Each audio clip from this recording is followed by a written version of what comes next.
ఒక మనిషి ఏదైనా ఒక ఇన్సిడెంట్ ఎక్సెల్ అయినప్పుడు వాడే దేవుడు మనకు సంబంధించిన రోజు. ఇప్పుడు ఫర్ ఎగ్జాంపుల్ ఒక ఆటో డ్రైవర్ ఉన్నాడు, రోడ్డు మీద ఎవరైనా యాక్సిడెంట్ లో పడిపోయినాడు, వాడు పని లేకపోయినా ఆపి వాడిని ఎక్కించి తీసుకెళ్లి హాస్పిటల్ జాయిన్ చేసి వాడు దేవుడు ఆ మనిషికి సంబంధించిన రోజు. ఆ ఇన్సిడెంట్ కి ముందు ఒక ఆటో డ్రైవరు, ఆ ఇన్సిడెంట్ తర్వాత ఒక ఆటో డ్రైవరు, ఆ పర్టికులర్ ఇన్సిడెంట్ లో మాత్రం వాడు దేవుడు. అలాగే సీతారామరాజు అనే ట్యాక్సీ డ్రైవరు, రాజస్థాన్ లో ట్యాక్సీ డ్రైవర్, హైదరాబాద్ లో ట్యాక్సీ డ్రైవర్, పాలి అనే విలేజ్ లో మాత్రమే దేవుడు, ఆ విలేజ్ లో బయటకు వచ్చేసిన దగ్గర ఇది ట్యాక్సీ డ్రైవర్. అది నా ఉద్దేశం.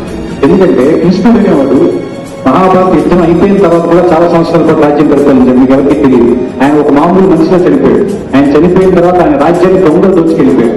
ఆయన కొడుకుని చంపేశారు, ఆయన భార్యను దోచుకెళ్ళిపోయాడు. సత్యభామ విధవరాలుగా తపోభూమికి వెళ్ళిపోయాడు.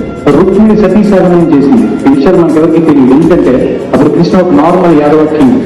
దానికి ముందు మాత్రం భగవద్గీత చెప్పిన కృష్ణుడే మనకు కావాలి, ఎందుకంటే అతను అప్పుడు మాత్రమే దేవుడు.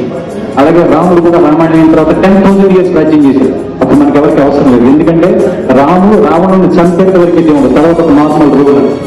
అలాగే సీతారామరాజు అనేవాడు పాలి అనే ఊరిలో 534 మందిని కాపాడేంత వరకు దేవుడు. ఆ తర్వాత కృష్ణుడు మనకు కూడా అవసరం లేదు.